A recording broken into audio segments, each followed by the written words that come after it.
government. We don't want your benefits.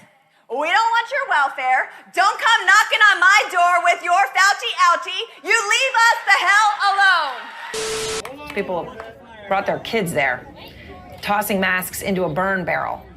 The government was hoping that they could sort of sucker 90% of the population into getting vaccinated, and it isn't happening.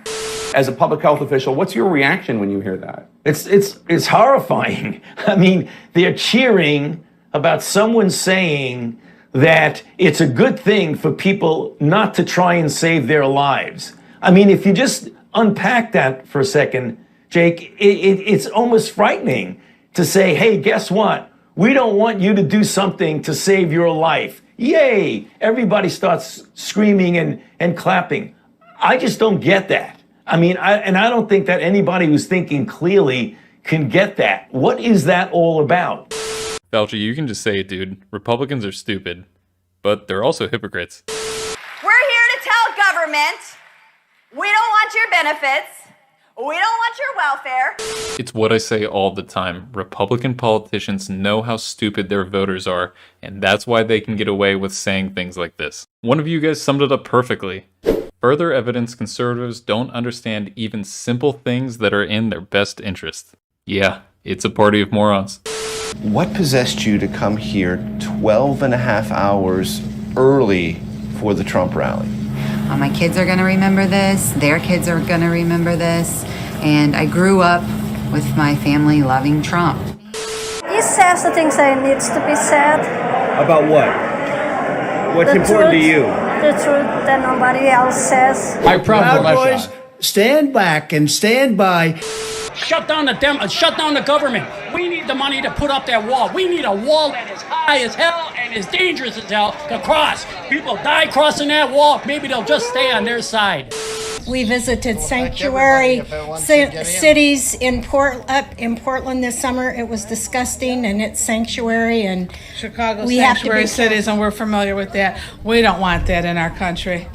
He speaks his mind. He says what's on his mind, and we're in his best interest when he does. I gotta disagree on this one. America was fueled by hate long before Trump came into office. I gotta ask you a question. I do not I can't trust Obama. I have read about him, and he's an Arab. He is not. No? No, ma'am. He's a decent family man, citizen that I just happen to have disagreements with on fundamental issues, and that's what this campaign is all about. He's not. Thank you. That was back in 2008. George Bush was still the president at that time. Hatred was at the forefront of American politics then and still is today. The more things change, the more they stay the same. David Axelrod says at least one powerful Republican was personally disrespectful to Obama.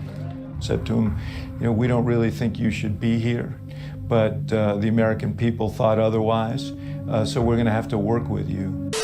But America, we know that bias remains. Whether you are black or white or Hispanic or Asian or Native American or of Middle Eastern descent, we have all seen this bigotry in our own lives at some point. It was one of 7 church fires in the South just days after 9 people in Charleston were shot dead as they prayed. Houses of worship here have been targeted since the Civil War. Do you think it was a racist attack? I believe it was. You still have people in this community and throughout the nation who are unwilling to lay down their prejudices. Look back in 2016 when Colin Kaepernick started kneeling during the national anthem. He was protesting to bring awareness to racial injustice, police brutality, and systemic oppression. And this is the response he got from the racists of America. It was something that was really just a personal decision where, I didn't agree with what was going on. Colin, how dare you sit there and blame white people for the problems of minority communities? After all, aren't you half white? Didn't 2 white parents adopt you after yours weren't willing to raise you?